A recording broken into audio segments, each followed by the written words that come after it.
Tá certo?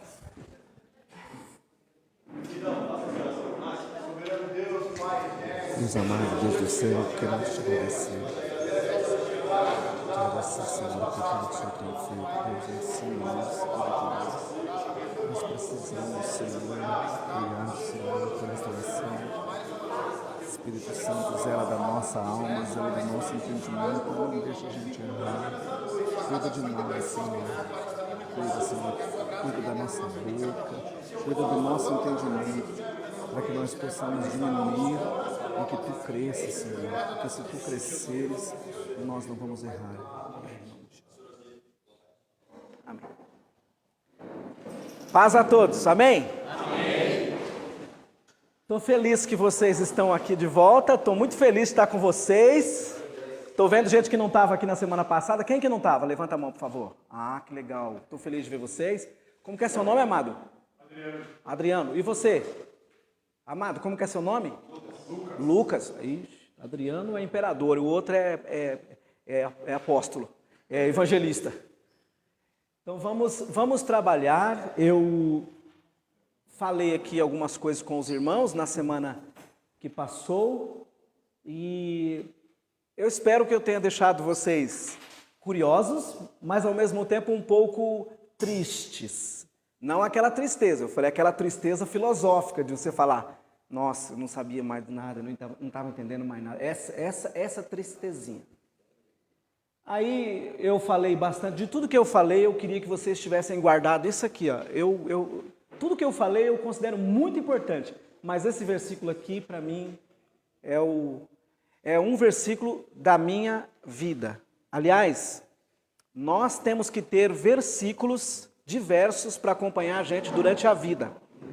Esse daqui, ó, é um versículo, eu leio muito, eu estudo muito, mas eu já fui muito tentado, já corri muito risco, já cometi muito erro, e eu acho que eu só não cometi mais, eu não caí também por causa desse versículo aqui, porque eu memorizei e eu trabalho com ele. Ele está toda hora comigo, e eu uso esse versículo sempre para falar assim, ei, peraí que você não sabe de tudo não. Peraí, ó, isso aí que você está lendo, cuidado, se liga, hein? Então esse versículo para mim é um versículo da mais alta importância espiritual. Há tanta espécie de vozes no mundo, nenhuma delas é sem significação. Aí eu passei isso aqui naquele dia, propositalmente eu passei batido. Porque um dos dias que eu estava conversando com o Davi, a gente conversa muito, né? A gente bate papo, é muito áudio, liga e não sei o quê, e vai para um assunto, vai para o outro. E esse daqui, ó, eu não coloquei à toa, isso aqui bem no comecinho assim, das minhas falas. Isso daqui é uma expressão, você pode estar achando meio estranha. É bom você memorizar. Não precisa decorar tudo agora, mas pelo menos... Depois, eu estou trabalhando com o Davi para que esses slides fiquem com vocês também. Mas eu queria que vocês já dessem uma olhada nessas duas palavrinhas aí, porque vocês vão precisar dela mais para frente. Por quê? O que é o captatio benevolentiae? Como nós vamos falar de música, nós vamos ver mais para frente que a música evangélica do século XVI era sermão. Não era música assim só tocada, ela era sermão. E o sermão tem várias partes. Tem o começo, tem o meio e tem o fim. Só que quando eles trabalhavam para ensinar os alunos lá no seminário do século XVII a fazer sermão, eles falavam, ó, tem que ter começo, tem que ter meio, tem que ter fim. Aí eles ficavam assistindo os alunos pregarem. Quando terminava, ele falava, ó, irmão, vem aqui. Ó, o meio estava ruim, o final não foi bem feito, o meio estava muito longo, o final você fez muito rápido, tipo assim, eles corrigiam essas coisas. E quando o aluno estava começando a pegar, que entendeu mesmo o começo, o meio, o fim, os músicos tinham que fazer isso também, a música não podia ser de qualquer maneira. A música para ser tocada naquele culto tinha que ter começo, tinha que ter meio, tinha que ter fim. Hoje em dia a gente vê muito hino, que a gente respeita, não está aqui para ficar criticando, mas a gente vê muito hino que não tem nem pé, nem cabeça. Não tem começo, não tem meio, não tem fim. Porque perdeu-se essa noção de que a música é sermão. Então, se eu posso pedir para vocês memorizar algo, é o seguinte. A música protestante é uma música que é pensada em forma de sermão.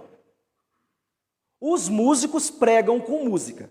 E quem prega usa elementos de música para pregar, falando verbalmente. Os pregadores não falavam por falar, eles falavam pensando em estruturas musicais. A música tem que ter começo, tem que ter meio, enfim. Tá, depois que o aluno aprendia a fazer o começo, aí os professores falavam, ó, você já aprendeu a fazer o começo. Só que o começo tem um começo.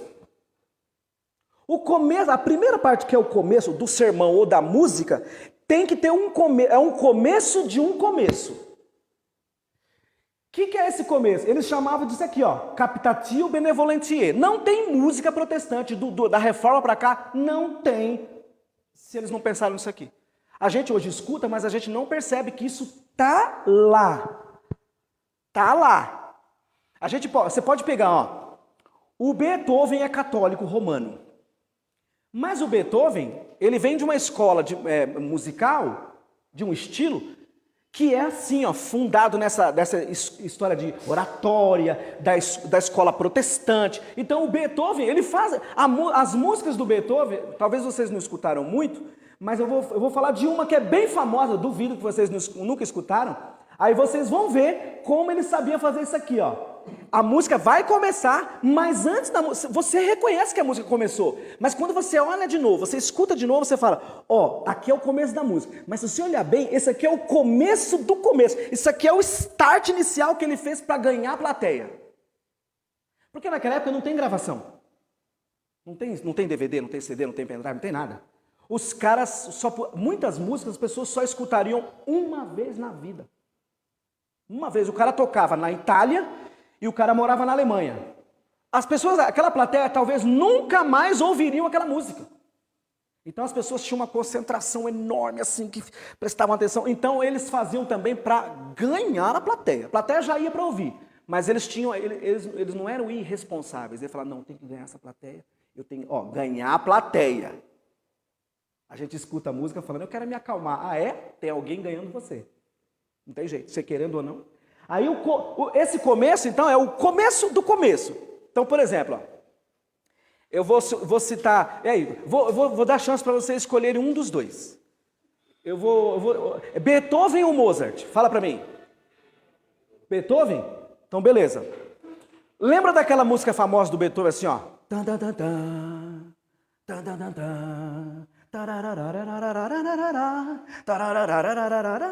Quem lembra? Já ouviram, né? Pelo amor de Deus, né, gente? Certo? Olha essa música, ó. Olha o Captatio Benevolentiae, que é o começo do começo, ó. Aqui começa a música, ó.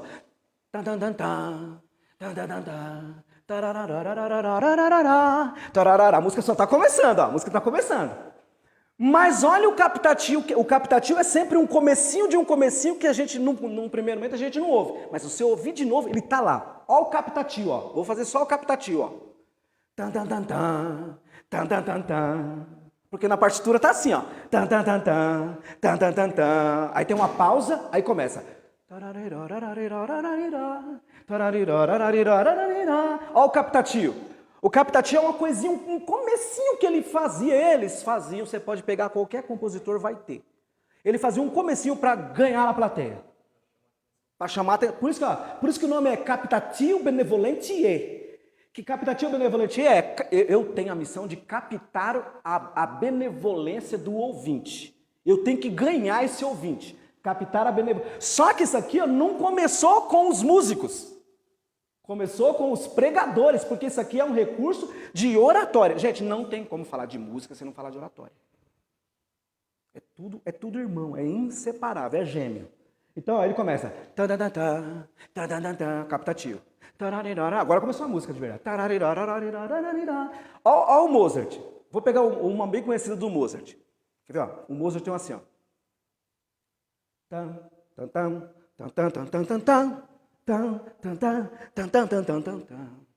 Captatio Benevolentiae. Agora começa a música. Se você ouvir bem, é diferente até. Porque ele fez aquele comecinho para ganhar a plateia de uma vez. Você imagina naquela época as pessoas iam lá ouvir, aí começava. Todo mundo ficava, conversa comigo, mas acabou, começou o concerto. Já era, já quer ouvir, tá lá. E assim, praticamente, todos os compositores. Agora, quer ver onde está o Captatio Benevolentiae? Hoje em dia nós mudamos o Captatio Benevolentiae. Não é que a gente não é mais preocupado, ou não sabe fazer, mas não tem as famosas introdução, Introduções? Ó, a introdução da música. O que é a introdução? A introdução é o captador de benevolentia, para você captar o ouvinte. Toda música tem um solista, um cara que toca lá no começo, ou tem um acompanhamento, tem alguma coisa que faz primeiro, para depois começar o hino. Aí não tem, às vezes, um solo no meio, que tem uns caras que viajam, os caras assim, aquele solo. Aquilo lá é coisa dos protestantes também. É da oratória, é da teologia dos protestantes. Porque os protestantes, eles dedicavam um tempo para você fazer um interlúdio no meio do caminho. Por exemplo, o pregador estava pregando. Hoje nós não temos mais esse costume. Ou não plenamente desse jeito. Mas ele estava pregando. Aí ele dava uma paradinha em algum momento, dependendo da tradição protestante, dependendo do país. Os irmãos davam uma paradinha e algum músico tocava alguma coisa. Um alaúde, um cravo. Piano não existia ainda. O cravo tocava um interlúdio. Ó, intermezzo, que está no meio. Chama até hoje intermezzo. E os irmãos faziam com esse recurso. Por quê? Para eles, a oratória e a música eram inseparáveis. A música, então, ó, não tinha como começar. Vamos supor, a música era feita para a orquestra. Essa orquestra, a orquestra da igreja luterana aqui, ó, vai tocar no culto de domingo. Então, o organista principal, que era um cara lá do órgão, o organista principal, ele trabalhava e preparava um prelúdio. Chama até hoje assim, prelúdio. Ele preparava um prelúdio e normalmente ele já tinha um monte de prelúdio. O pastor falava, amém, amém, orava, começava o culto, fazia uma leitura bíblica às vezes, e aí passava para o organista, já dava um sinal, o organista começava, tocava lá.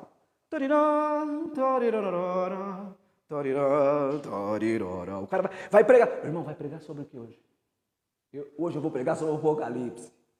Vou falar daquelas taças lá. Aí o cara falou, ah é? Então eu vou tocar assim, ó. Vou tocar aquele prelúdio, sabe aquele prelúdio assim, aquele prelúdio desse? Aí o cara chegava, abriu o culto, apertar o pezão lá embaixo pro som ir lá em cima.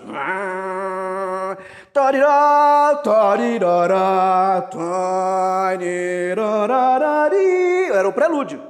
Esse era um prelúdio. Os irmãos já falavam, rapaz, palavra hoje o bicho vai pegar. Tipo assim, entendeu? Porque já era uma língua dos irmãos, Não é igual hoje que a gente toca qualquer coisa, canta qualquer coisa. Gente, não estou criticando, porque a gente não consegue muito fazer. A gente não consegue combinar com o pregador. A gente não consegue.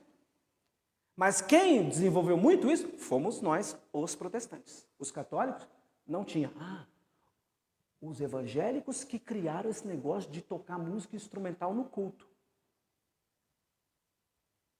Os católicos tocavam ocasionalmente, mas os católicos não gostavam, eles criticavam. Tem documento escrito.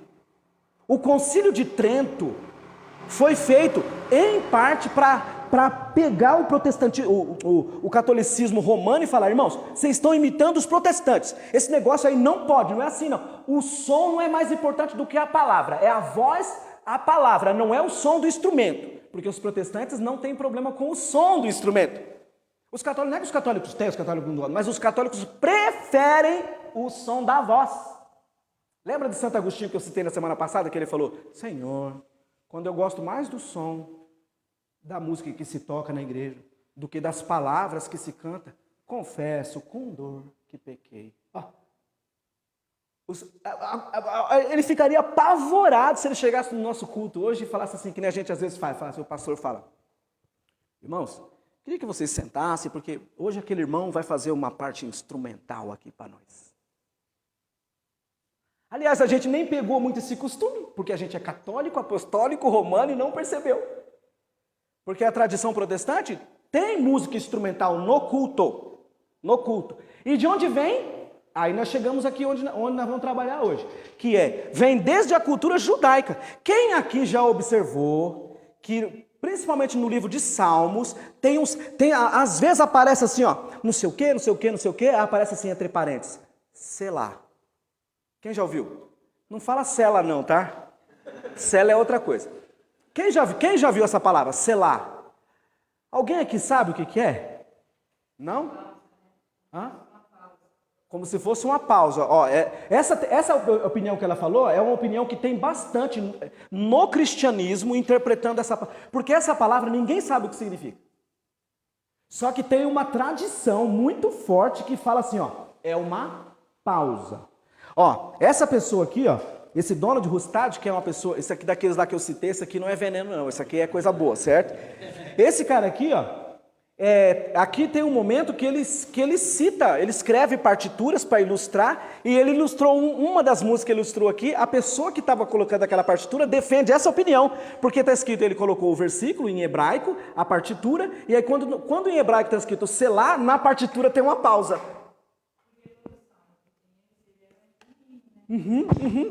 Os salmos todos eram hinos. Esse aqui é um detalhe. Ó, os judeus, ó, isso aqui, ó, eu queria que você guardasse. Se você guardar isso aqui, você vai abrir uma selva de literatura que tem por aí, vai entender muita coisa de música, ó.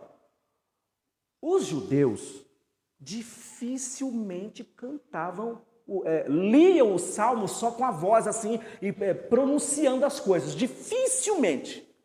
Quase tudo para os judeus é cantado. É cantado. Eles querem cantar, eles querem. Ó, tá vendo? Ó? O som e os deuses, olha lá. Música, aqui, ó, chamei aqui, ó. O som e os deuses, ó. O som e os deuses. A música entre credos e confissões. Mas como que o som se conecta com os deuses? E o Salmo 115? Quando ele critica a idolatria, agora pensa, ele está criticando a idolatria com música, cantando. Bom, aí, gente, o que acontece? Eu olhei bastante isso aqui muitas vezes para voltar aqui para falar para vocês. Eu falei, será que eu esqueci alguma coisa? Tem alguma coisa que eu queria enfatizar, aproveitando o tempo, né? Remindo o tempo, como a Bíblia diz. Eu falei, eu acho que eu tenho umas coisas para falar para eles. Isso daqui, ó, eu não comentei muito com vocês.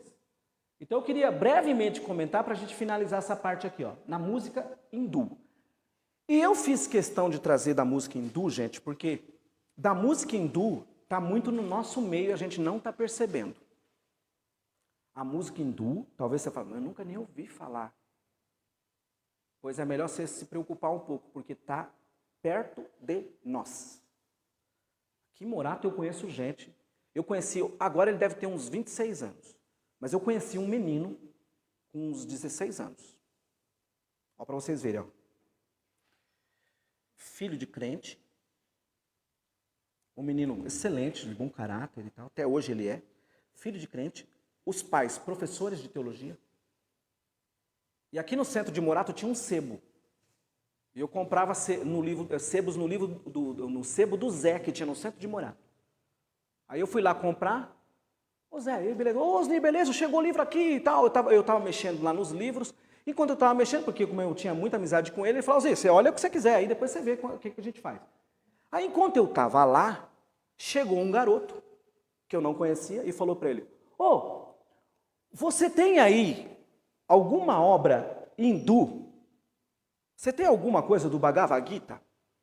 Aí o rapaz, não, acho que não tem não. Aí como eu tinha amizade com ele, eu falei, Zé, aqui tem umas coisas assim. Perguntei para ele, o que você está querendo? Você está querendo o quê? Aí ele falou, não, é assim, eu pratico yoga e eu pesquiso o hinduísmo. Eu pesquiso. Falei, me lasquei. Fui falar. Falei, mas eu fui tentar saber que nível que o menino estava, uns 16 anos. Falei, então, mas você está pesquisando por quê? Ele falou, não, eu pesquiso yoga. Eu falei, não é yoga? Aí ele deu uma risada, porque ele é bem cínico, assim, inteligentíssimo. Ele falou, todo mundo fala yoga. Não é yoga, é yoga. Eu falei, mas tem diferença? Ele falou, lógico que tem. Primeiro que yoga é na tradição teológica do Brasil. Hinduísmo misturado com cristianismo. Mas no hinduísmo é yoga. Caramba, mas por que é yoga? Porque é sânscrito. Em sânscrito é yoga. Falei, beleza. Aqui mostrei umas coisas, fiquei morrendo de medo. Mostrei, tem umas coisas aqui para você, ó. Eu acho que isso aqui serve para você. Aí ele olhou, viu umas coisas interessantes. Aí ficamos batendo papo. Aí lá pelas tantas, quando ele estava indo embora, ele falou, como que é seu nome? Eu falei, meu nome é Osnir. Ele, Osnir? Osnir?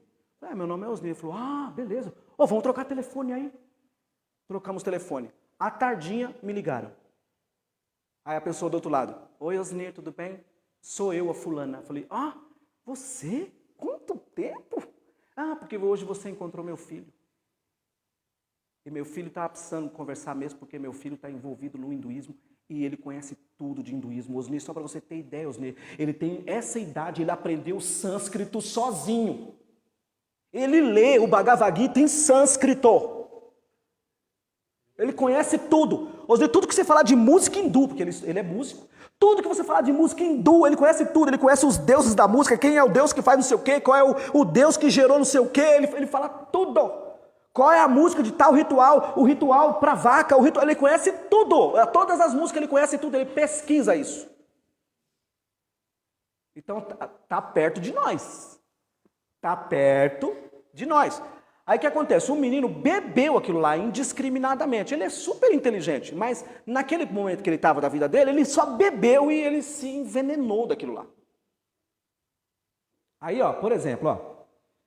Música, para eles, o Brahma, que não é cerveja não, é o Deus Brahma, Mas vocês observam que o nome da cerveja não é Brahma? Então, de onde vem Brahma? É que eles escrevem Brahman, mas também se escreve Brahma. Brahma ensinou a música a seu filho Narada, que ensinou aos homens. Então, ó, a conexão, tem um Deus que ensina a música para um filho dele ou um Deus abaixo dele. No Oriente todo, gente, na Ásia é assim, ó, é quase tudo assim, ó. Um Deus da música, ou um Deus poderoso que criou a música, ele ensina a música para um Deus de baixo, e o Deus de baixo ensina para os homens. É quase sempre assim, olha lá. O Brahma ensinou a música para o seu filho Narada, que ensinou aos homens. E na teologia deles, Brahma é uma parte do Deus dele, porque o Deus deles é um Deus com três. É uma trindade hindu. O Deus deles é Brahma, Vishnu e Shiva. O Brahma, para eles é assim, ó, o Brahma cria tudo, ele cria tudo. Ele cria tudo, criou tudo. O Vishnu, porque para eles o Brahma cria e sai. Aí quem fica governando o cosmo é o Vishnu. O Vishnu, ele mantém o cosmo. Ele mantém. Aí, quando termina o período do Vishnu, ele sai, e aí entra o Shiva. O Shiva é o Deus destruidor. O Brahma é o Deus criador, o Vishnu é o Deus da manutenção do cosmo, e o Shiva é o Deus destruidor, porque eles um cria, um mantém e o outro vem para destruir. Eles, por exemplo, eles falam que agora, nessa época, nós estamos na época da destruição e quem está trabalhando é o Shiva para destruir o cosmo. E eles falam assim, ó, não tem como você escapar da destruição se você não cantar o Mahamantra. Agora vai chegar a música, ó, porque lá na teologia deles tem esse mantra aqui, ó. Eles dizem hoje, eles ensinam, gente, se você for, eu não fui lá, né, mas eu sei porque eu vejo reportagem, eu li livro, eu vejo documentários. No centro de Nova York, em muitas ruas, eles se encontram nas ruas para cantar isso aqui, ó. Dependendo da teologia do grupo hindu, chega a durar 5 horas. 5 horas. Então eles cantam Hare Krishna, Hare Krishna, Hare Krishna, Hare Hare, Hare Rama, Rama Rama, Hare Hare. E repete. Hare Krishna, Hare Krishna, Hare Krishna, Hare Hare, Hare Rama, Rama Rama, Hare Hare. E aí repete. Aí com o rosário, tem lá o terço. Pega uma bolinha, são 108. Se ele permite comprar, eles são bem estratégicos. Eu tinha 11 anos de idade, passava muita necessidade. E teve, lá perto de casa, tinha uma família que era Hare Krishna, e chamava a gente com o intuito de, vou dar alimentos e tal. E nessa, eles oferecem o Krishna como Jesus Cristo de uma outra forma. Então, eles são muito estratégicos.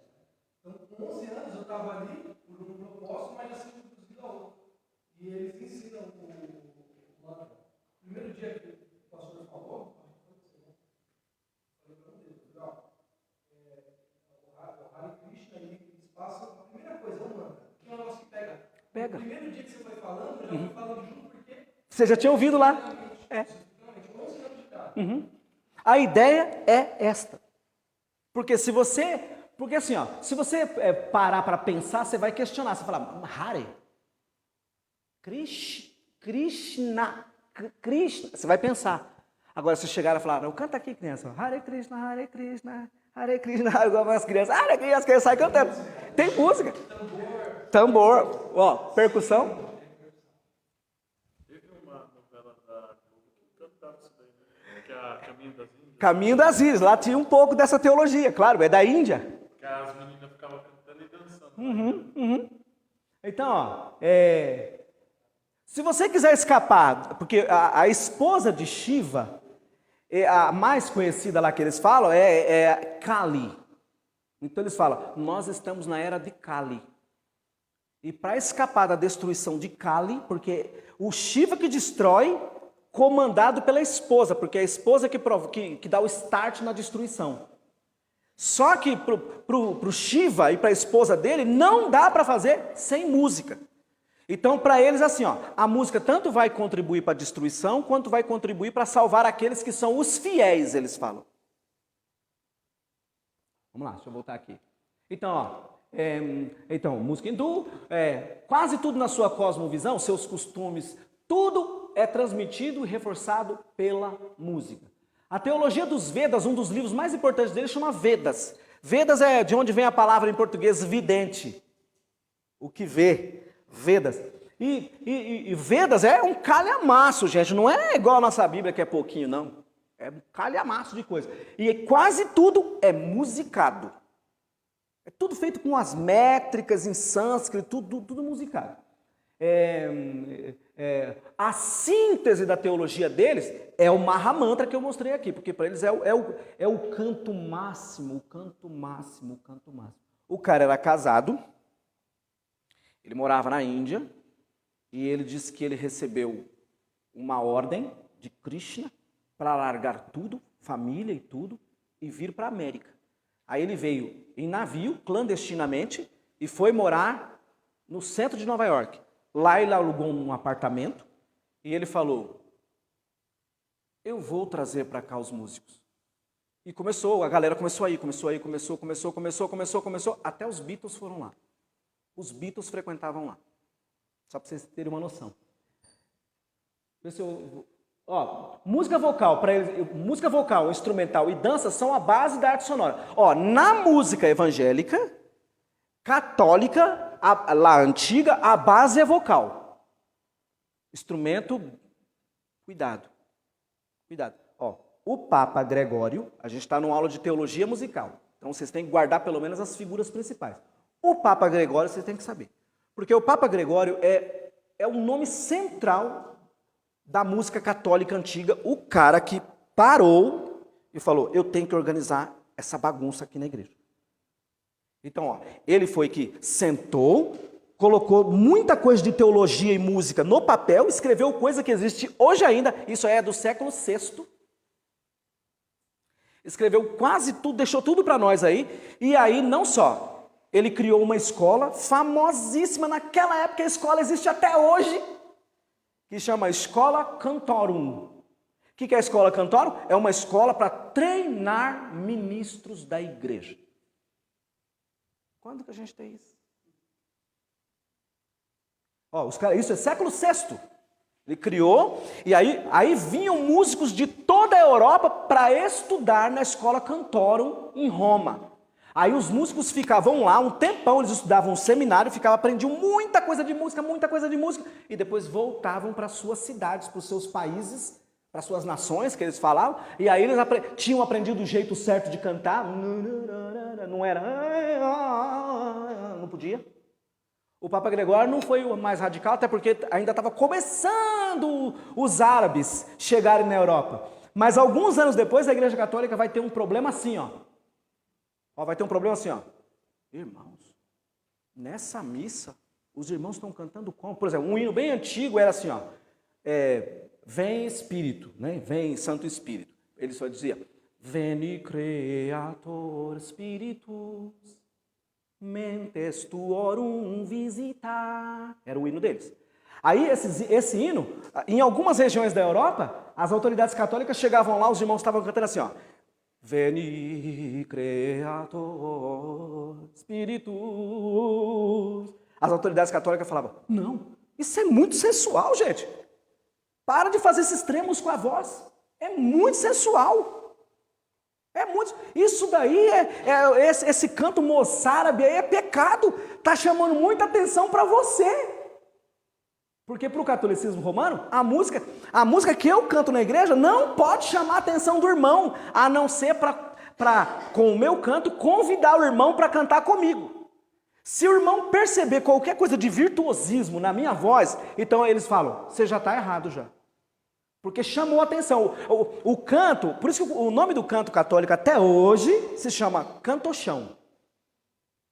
Já ouviram falar? Então fala com o tio, vai. Cantochão.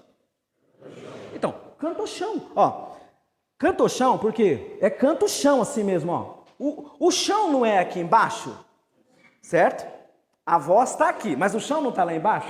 Então, para eles é o seguinte, ó. Primeiro, o cantor tem que cantar pensando no chão. Por causa ele tem que pensar na sua humildade, ele tem que ser simples, o foco dele também tem que estar no chão. Porque se ele estiver focado no chão a respeito da sua pessoa, aí ele consegue cantar para o céu e para agradar a Deus. Então, ou seja, se não tiver humildade, nem adianta cantar. Por isso chama cantochão. Só que também é chamado de cantus planus. Canto plano. Por quê?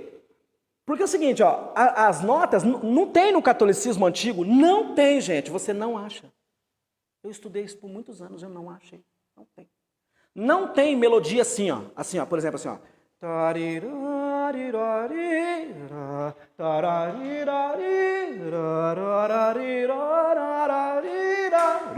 Não tem. Não pode. Por quê? Esses saltos todos, por exemplo, ó, vou improvisar de novo, ó. Tararira, tararira, tarirari, tararirara, tararirara. Isso não tem no catolicismo. Não tem, eles não aceitavam. Se cantasse assim, falaram, irmão, seu irmão está desviado. Por quê? Porque quando você canta, na opinião deles, eu estou narrando. Ninguém vai sair daqui falando que eu concordo, entendeu? Estou só narrando. Mas assim, na opinião teológica deles, se você cantar uma nota muito distante da outra, você chama a atenção para você. Por quê? Porque para você cantar uma nota distante da outra e voltar para outra nota e cantar tudo afinado, você tem que ter um treinamento vocal elaborado. Então você ficou bastante tempo treinando em casa. Então, na opinião deles, naquela época, falaram, esse irmão aí, ele está pensando mais nele, ele caprichou para afinar, ele não pensou muito no culto. Certo? Então, por que é cantos planos, ou por que é cantochão na igreja católica? Cantochão, porque para eles não pode ter esse salto, então quase tudo é assim, ó. Você percebe que as notas são quase todas perto, ó. Tipo assim, ó. Veni Creator. 2 notas. Três. Veni Creator Spiritus. Mentes tuorum visita. Eu cheguei lá em cima, mas eu cheguei lá em cima de pouquinho em pouquinho, eu não saltei. É tipo uma escalinha, porque para eles, inclusive, gente, eles colocaram todos os detalhes assim nos livros de teologia e música deles, eles colocaram, ó, quando os compositores forem fazer música, tem que tomar cuidado com esse salto aqui, ó. Se pular de Fá para Si, tira. Não pode. Compositor, irmão, vai compor, não pode ter de Fá para Si. Por quê? Porque esse salto de Fá para Si, ele soa muito duro. Ele soa muito... Eles chamam... Ó, música e teologia. Vocês estão aí ainda? Música e teologia. Sabe como que era chamado esse salto de Fá para Si? Anota aí, anota. De Fá para Si. Porque quando você pegar o teclado, você tocar lá, nota Fá e nota Si, você vai entender o que eu estou falando. De Fá para Si, eles chamam... Esse intervalo é um intervalo de quarta aumentada. E eles falavam, não pode ter na música cristã um salto de quarta aumentada. Foi você que comentou na outra aula sobre diabolos em música? Alguém comentou aqui na outra aula. Esse intervalo de Fá para Si chamava-se diabolos em música. É o diabo na música. Irmão, não faça intervalo de quarta. O intervalo de quarta é o intervalo do diabo. Então, gente, mas assim, ó, beleza. Hoje em dia a gente pode falar, nossa, esses caras tudo louco. Ficar tudo pirado. Então, mas quando você estuda mais o contexto daquela época, você vai percebendo que tinham umas pessoas de fora da igreja que tinham cultos tais que gostavam desse intervalo. Então a igreja fez o quê? Irmão, cuidado com diabolos em música. Tira o diabo da música. Irmão, essa aqui é a oração que a gente tem que fazer hoje em dia, entendeu? Muita é dessa oração, Jesus, juntar a igreja toda para falar, irmãos, vamos orar para os irmãos tirar o diabo da música, entendeu? Porque o diabo está na música cristã o tempo todo, se for assim. Exorcizar a música. E normalmente é a música que ajuda no exorcismo, mas a gente tem que exorcizar a música. Bom, aí ó, música hindu. Gente, nos anos 60, ó, quem já ouviu falar daquele festival ali, Festival de Woodstock? Quem já ouviu falar? Quem nunca ouviu, anota. 1969, Festival de Woodstock, sem dúvida, um dos maiores festivais de rock da história. Nesse festival é muito incrível, porque como eu já tinha um pouco dessas informações aqui, que eu já vinha pensando, há uns anos atrás eu decidi estudar de novo o Festival de Woodstock. Então o que eu fiz? Fui no YouTube, foram 3 dias de festival. Tá tudo gravado. Sexta-feira, sábado e domingo. Eu assisti os 3 dias. Peguei Festival de Woodstock, sexta-feira. Assisti um monte de vídeo. Fui assistir. E lá, num dos dias que eu estava... Acho que é na sexta-feira que eu estava assistindo. O dia de sexta-feira, ou foi no sábado. Aparece lá um músico com um instrumento muito estranho tocando lá. Num festival de rock. Num festival de rock. Tinha lá um músico tocando um instrumento enorme, assim, com um braço bem grandão, quem assistir poderá ver. Ele estava tocando um instrumento que se chama sitar. Não é cítara, se chama sitar. E aquele homem que estava tocando lá, gente, o nome dele é Ravi Shankar. Ele morreu recentemente, a filha dele está viva, a filha dele é daquelas influências assim, de música que tem milhões de visualizações. Ela está viva. E o Ravi Shankar estava tocando lá, eu fiquei assistindo e falei, rapaz, porque era um festival de rock que a gente pensa, os caras, não é assim? Não, pode tirar essa opinião. No festival de Woodstock, o que menos a gente viu lá foi esses roqueiros. O que menos... Olha o que tem no festival de Woodstock. Tem o Ravi Shankar tocando lá, com o instrumento dele. Tem um outro tocando a tábua junto, tá sentado assim com ele. Aí o cara faz... Os dois combinando, fazendo improvisação. Porque na cultura deles é comum eles sentarem no culto e o irmão toca lá, e o outro toca no cidade, e os irmãos lá cantando Hare, Hare, Hare, para eles é normal. Entende? Então o festival de Woodstock, a música hindu entrou no festival de Woodstock, e do festival de Woodstock veio para a música popular de maneira global, se espalhou. Aí vem o Mahamanta, que eu já falei para vocês. Beleza, falei esse. Agora esse aqui é o último. Esse aqui eu não podia deixar de falar para vocês. Eu pensei, falei, vou retomar essa parte para falar para eles. Ó, vocês já falaram a palavra música alguma vez na vida? Fala aí para mim, música. Você parou para pensar que ela não é portuguesa? A gente está tão acostumado com ela, mas ela não é portuguesa. Fala de novo. Deixa eu escutar. É grego, ó. É grego. Só que está aportuguesado. Porque em grego é assim, ó, música.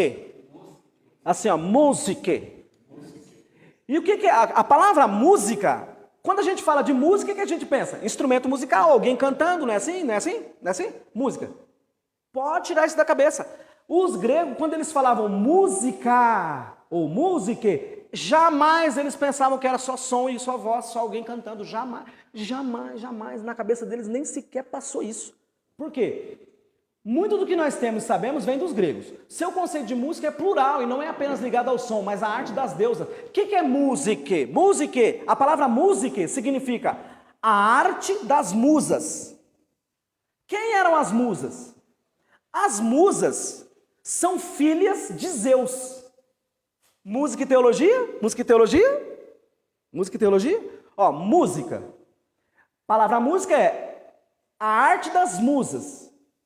E as musas eram filhas de Zeus, o deus mais poderoso.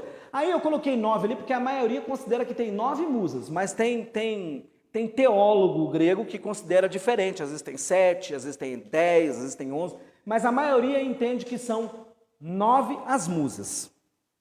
Ó, como que é? O que é assim, ó? Os Zeus, na teologia deles, é assim, ó, vai nascer um bebê. Um bebê vai nascer.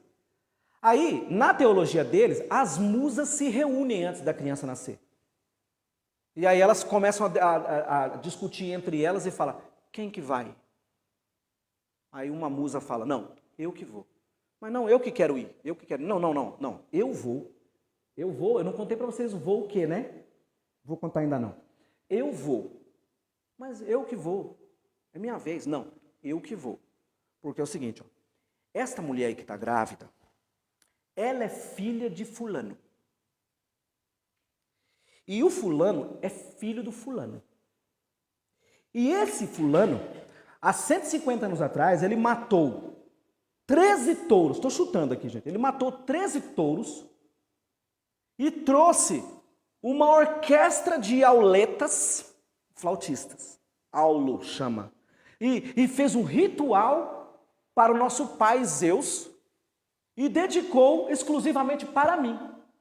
Então eu estou acompanhando essa família, então de modo que quando nasce um bebê nessa família, eu que saio, eu desço aqui do Olimpo e eu toco no berço ou na barriga da mãe, porque eu transfiro o meu dom para aquele bebê.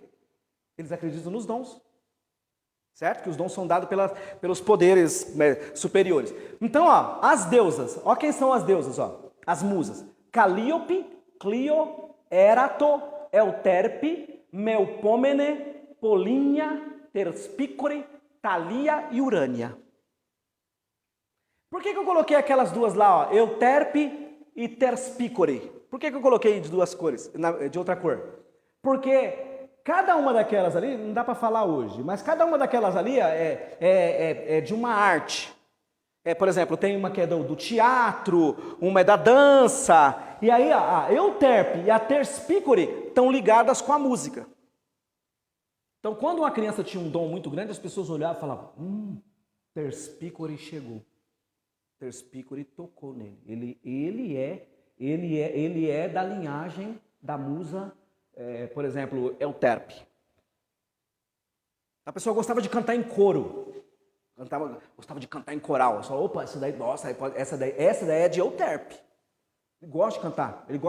Ele não gosta muito de tocar, ele gosta de cantar, é Euterpe. Eu acho que foi Euterpe que tocou nele.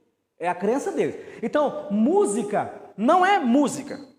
Música é um conjunto de atividades artísticas. Mas vocês viram que eu falei história? Mas história é arte? Então, para nós, história não é arte. Mas para os gregos, história é arte. Porque, ó, quando eles contavam as histórias não eram outras que não as histórias dos deuses. A história do quê? História dos deuses. É os deuses. Tudo lá é história. Não tem esse conceito que a gente tem. História do nosso país começou... Não, tudo que é para eles de história é a história dos deuses. Então, a cidade tal, Corinto foi criada assim, assim, assim. Aí tinha uma divindade que tomava conta de Corinto. Tinha uma divindade que tomava conta de Atenas. Atenas era o nome de uma deusa. Então, ó, com o passar do tempo, as musas se tornaram imagens ligadas às artes. Elas viviam em um templo que... O templo das musas era chamado de museion, que é de onde vem a palavra museu. Aí, ó, então memória e música. Música e memória. Coda. Eu coloquei coda porque na música, quando a música está terminando, o compositor escreve assim no finalzinho. Coda, para dizer. Terminamos. Beleza? Terminamos.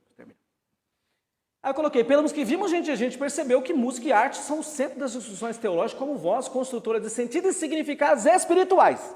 Ou seja, muitas vezes tem gente que está discordando de coisas da pregação porque ali na cabeça dela tem alguma música que está batendo de frente com aquela pregação e o pregador dificilmente vai ganhar. Ele tem que orar para o Espírito Santo ir lá e falar, meu filho, esquece essa música aí, escuta a palavra, tá bom? Deixa a palavra, deixa a música.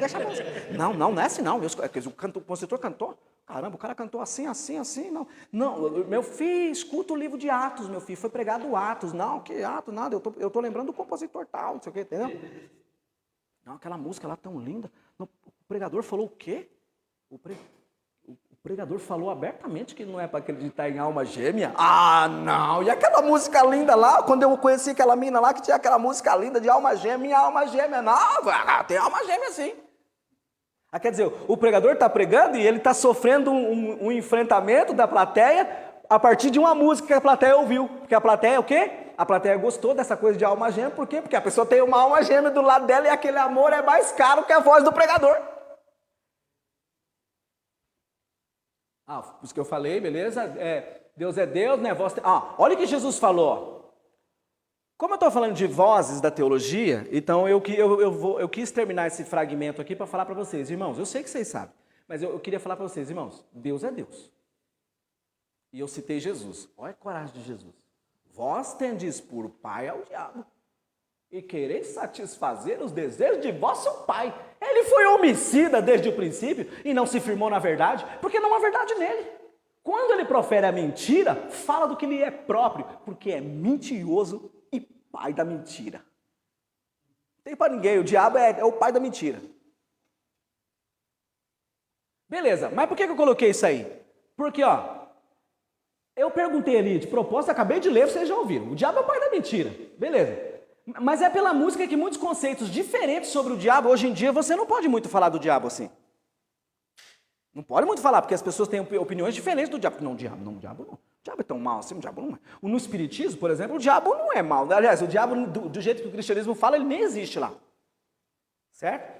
Então, aí os conceitos do diabo, ele tem sofrido muitas reinterpretações pela poesia de compositores atuais, como eu citei só um, Lobão. Gente, eu fiz um trabalho de pesquisa, de iniciação científica, pesquisando coisa de música e droga e teologia no século XIX. Gente, dá um curso, é uma coisa de doido. O que eu vi de lá para cá, do século XVIII para cá.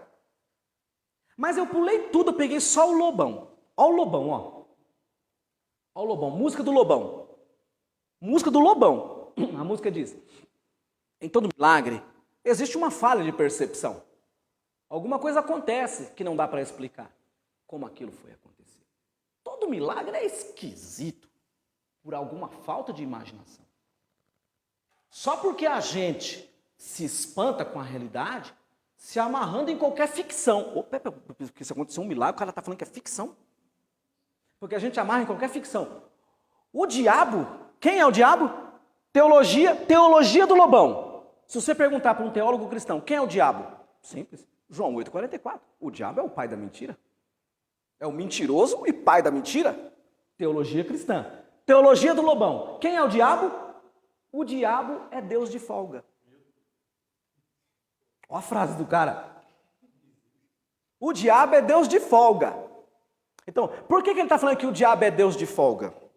Que é assim, para ele, quando Deus tira a folga, o mundo desanda.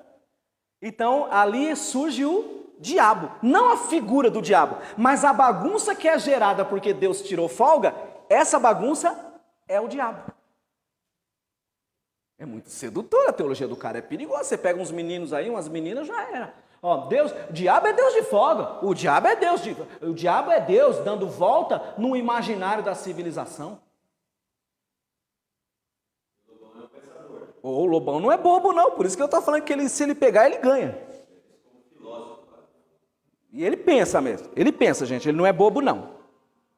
Napoleão Hill também pensa muito nesse lado, né? Napoleão Hill? Por que ninguém pergunta isso para mim? Só ele que perguntou pela primeira vez. Porque eu tenho estado tão preocupado com um monte de crente lendo Napoleão Hill. Compra os livros, fala isso aqui, rapaz, se você ler isso aqui, rapaz, você vai mudar a sua forma de pensar. Esse cara aqui é fera, não é assim? Esse cara aqui é fera. Os irmãos leem e citam no culto ainda. Se soubesse que é um Napoleão Hill, gente, guarda esse nome que ele citou aí, Napoleão Hill. Cuidado. Vamos parar para ir para o café. Questões, aí eu coloquei. Você lembra da música lá, o primeiro que a gente tocou aqui? Consegue lembrar de uma música não cristã que ensina algo de teologia? Alguém lembra de alguma música que não é cristã, mas que ensina alguma coisa de teologia? Positiva ou negativamente? Vocês lembram? Eu vou citar uma. Tem uma música do Tom Jobim que chama Desafinado. Desafinado. Aí ele canta: se você disser que eu desafino, amor, Saiba que isso em mim causa imensa dor. Só os privilegiados têm um ouvido igual ao seu. Eu possuo apenas o que Deus me deu. Tá me chamando de desafinado? Eu só tenho aquilo que Deus me deu. É tão manso esse cara, é mais manso do que muito crente, né? Não que ele seja santo, estou falando dessa canção. Se você insiste em classificar meu comportamento diante musical, eu mesmo mentindo devo argumentar. Isso é bossa nova, isso é muito natural. No final ele fala assim, ó. Fotografei você. Ele falou, na época dele tinha uma máquina fotográfica que era a top de linha, que se chamava Rolleiflex. Aí na música então ele fala, fotografei você na minha Rolleiflex. E quando ele foi revelar, porque revelou-se a sua enorme ingratidão. Então a música discute a ingratidão e a acusação de pessoas desafinadas entre nós. E a gente acusa os desafinados. A gente que é músico, gosta de música, fala, nossa, esses irmãos estão todos desafinados. Eu sei, desafinado é ruim, gente. Mas, olhando do ponto de vista cristão, a gente tem que tomar cuidado para não falar dos desafinados. Aí ele fala, fotografei você na minha Rolleiflex, revelou-se a sua enorme ingratidão. Aí ele fala, só não poderá falar assim do meu amor, ele é o maior que você pode encontrar, viu? Aí ele finaliza, você com a sua música esqueceu o principal, que no peito dos desafinados, no fundo do peito bate calado, no peito dos desafinados também bate um coração. Eu confesso que eu ouvi um dia isso aí, eu falei, rapaz, eu tenho que me converter. Porque como eu sempre dei aula, a minha preocupação profissional é, tá desafinado, afina isso aqui, afina isso aqui. Aí ele me ensinou a fazer assim, ó, para de pegar muito no pé dos desafinados, porque no peito dos desafinados também tem coração. Tá entendendo? Essa é a teologia que dá para assinar. Eu penso que Jesus assinaria esse fragmento, esse pedaço, Jesus assinaria. É muito humano, entendeu? Gente, é isso, vamos tomar um café, senão eu não paro, entendeu?